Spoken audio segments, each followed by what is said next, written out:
c'est Viridiana.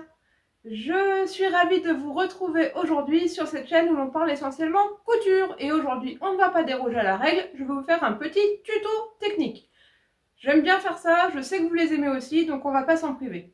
Avant de commencer, je me présente. Je suis Viridiana et vous pouvez me retrouver sur Instagram avec le pseudo Viridiana YouTube. Je suis aussi coach couture pour Urban Fairy. Aujourd'hui, je vais donc vous parler technique et plus précisément de la poche italienne si on veut légèrement la modifier avec un volant. Avant de rentrer dans le vif du sujet, je fais des gros bisous à ma grand-mère. Bisous mamé! Le tuto, c'est parti!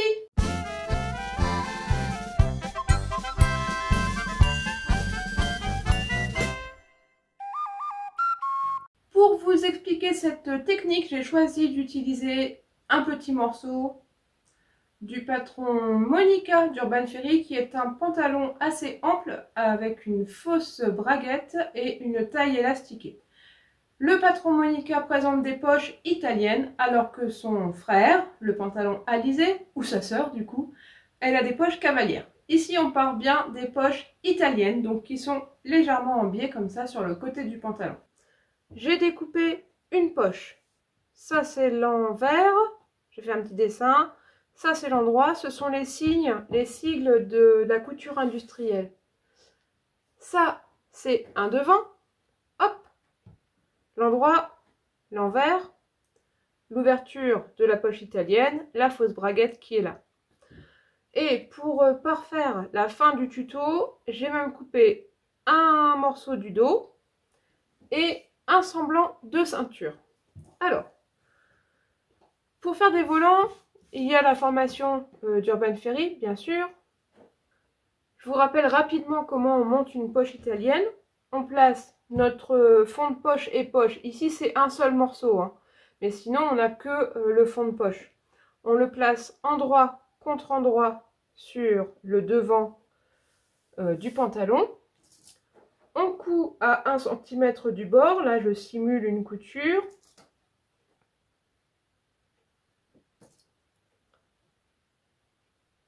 Hop, une fois que c'est cousu, on repasse tout sur l'envers du vêtement. Et on plie la poche suivant les repères.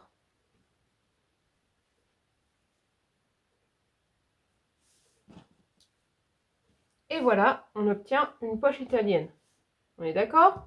Bon, et ben on va partir de ce principe de couture, mais on va rajouter un petit volant froncé sur l'ouverture de poche. Pour froncer le petit volant, vous avez bien sûr la formation d'Urban Fairy sur coudre des volants. Et on veut surtout savoir quelle longueur de volant il nous faut. Pour ça, on va mesurer l'ouverture de la poche à 1 cm du bord, puisque c'est là que ce sera réellement l'ouverture de la poche. Donc 1 cm, c'est presque la largeur de mon réglé. Et ça mesure, hop, 18,5. 18,5, ça c'est l'ouverture de ma poche. Vous prenez votre mesure à vous et vous le multipliez par environ 1,5.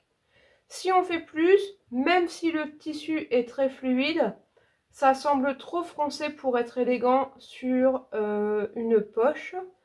Et je dirais aussi que si vous utilisez le même tissu que le pantalon lui-même ou la jupe elle-même, il vaut mieux multiplier par un coefficient un peu plus petit, 1,4 ou 1,3, pour pas que ce soit trop épais au niveau de l'ouverture. Ici, j'ai un tissu très fluide. Je vais multiplier par 1,5, donc 18,5 multiplié par 1,5, ça fait 27,5, quelque chose comme ça. On va prendre 28 parce qu'il faut que ça dépasse légèrement sur les côtés. Pour couper notre volant, on a mesuré la longueur de l'ouverture de la poche et on multiplie par 1,5. Ok, ça c'est pour la longueur. Et pour la largeur, il faut couper la largeur souhaitée x 2 plus 2 cm de marge de couture. D'accord?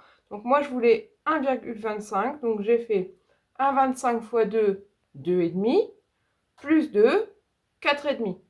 4 cm et demi de largeur pour 28 cm de longueur. commencer ici. 5, 10, 15, 20, 25, 30, 28, c'est entre deux. Hop, et là. 28 cm. Je vais aller repasser mon volant en deux, puis passer 2 fils de fronce, comme c'est indiqué dans l'information Urban Ferry. Voilà, j'ai donc repassé mon petit volant en deux dans le sens de la longueur. Ici, j'ai les bords accrus. J'ai passé un fil de fronce à 5 mm et un fil de fronce à 1,5 cm. Maintenant, je vais m'arranger pour que, hop, endroit, pour que la longueur de mon volant fasse la même longueur que mon bord ici d'entrée de poche. Pour ça, je vais tirer sur mes fils de canette, c'est-à-dire pour moi un noir, un blanc, et je laisse les fils gris qui sont mes fils d'aiguille tranquilles. Hop.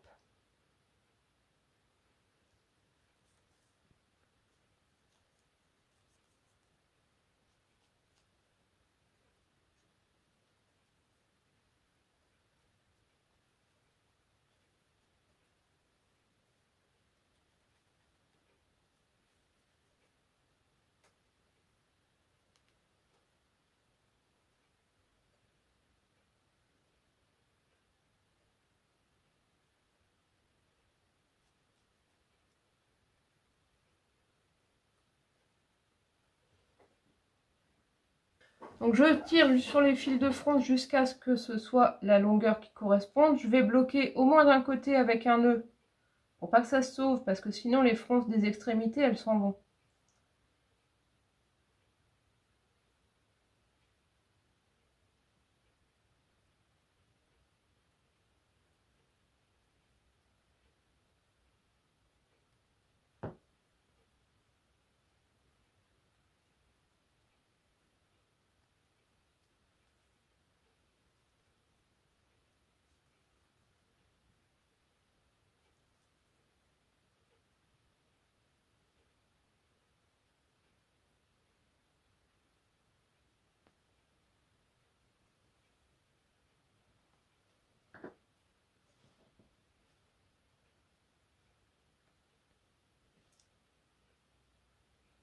Voilà, une fois que j'ai la bonne longueur, je viens placer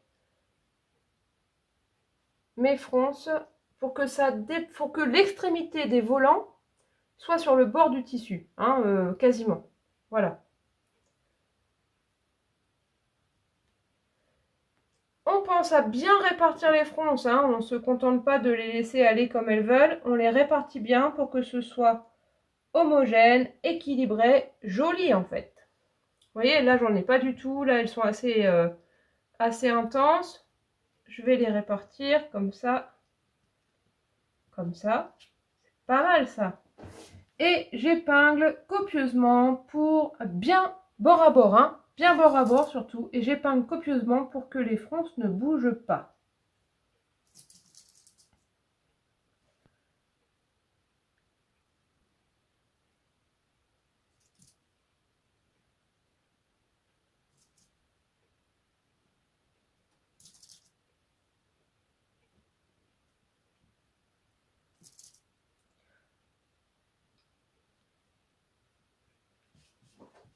Voilà, une fois que c'est mis en place, je fais comme d'habitude, je place endroit contre endroit mon fond de poche et je vais réépingler encore.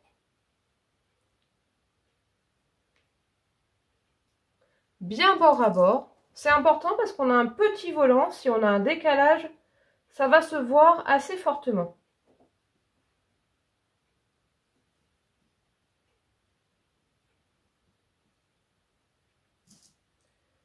Une fois que tout est épinglé bord à bord, je vais passer à la machine à coudre. Coudre à 1 cm ici, comme on l'aurait fait normalement. On ne va pas être embêté puisque les volants sont pris entre deux épaisseurs qui sont bien plates. Et ça va glisser comme dans du beurre. On essaye si possible d'enlever les épingles au fur et à mesure, mais il vaut mieux les garder le plus longtemps possible pour que ça ne bouge pas. Voilà, j'ai fait une piqûre à 1 cm avec point d'arrêt. Et maintenant, hop, ouvrons le travail. Voilà mon petit volant. Ce qu'il nous reste à faire, c'est d'enlever les fils de France. Maintenant, on peut les retirer. Pour ça, on va prendre du côté où on avait fait le nœud, c'est bien ça. On tire uniquement les fils de canette, les fils d'en dessous, les fils de ce qu'on appelle les fils de France, tout simplement. Et je les retire complètement. J'enlève aussi les fils d'aiguille. Voilà. Et je vais passer au fer à repasser. Un pour plaquer les volants, hop, vers l'extérieur de la poche, puis pour mettre tout mon fond de poche sur l'arrière. Voilà. Là, si on le souhaite, on peut faire une surpiqûre nervure pour que tout reste bien en place et que ça ne regonfle pas au prochain lavage. On va le faire tout de suite. Et ensuite, on pliera notre fond de poche suivant les repères. Hop.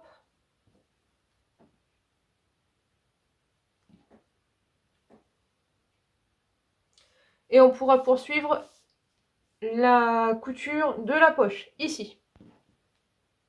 Voilà donc ce que donne la surpiqûre, comme ça, le long du volant. Comme ça, il ne bouge pas. C'est difficile de faire une jolie surpiqûre aussi proche du bord, même si c'est ce qu'on nous demande au CAP couture par exemple, d'être à 1 ou 2 mm. Ça, c'est difficile avec une machine familiale, mais vous pouvez très bien la faire à 5 mm et il faut veiller à être toujours à la même distance de cette première couture ici. Voilà. Si vous êtes bien à la même distance, ça fera joli. Si vous vous décalez, c'est là que ça fera moche. Donc, soit vous pouvez tracer pour être sûr d'être toujours à 1, 2 ou 5 mm, peu importe. Soit vous avez vraiment un bon repère sur votre pied de machine pour garder toujours la même distance. De l'autre côté, j'ai fermé ici le bas de la poche en arrondi. Bien sûr, pour un vrai vêtement, il faudrait aussi le surfiler, soit avec un point zigzag, soit à la surjeteuse. Et maintenant, pour parfaire le tuto, je vais assembler le dos de mon pantalon, le dos entre guillemets, endroit contre endroit. Et une fois que ce sera fait, je vais mettre la ceinture. On se retrouve pour le résultat. Voilà donc le résultat de la poche italienne avec volant français. Ça nous donne quelque chose de très élégant, très féminin. N'hésitez pas à en mettre partout. J'espère que ce tuto vous servira. Si ça vous a plu, mettez un petit pouce, abonnez-vous. Et en cliquant sur la cloche, vous aurez la notification de mes prochaines vidéos. Portez-vous bien, à très bientôt pour une nouvelle vidéo. Bye!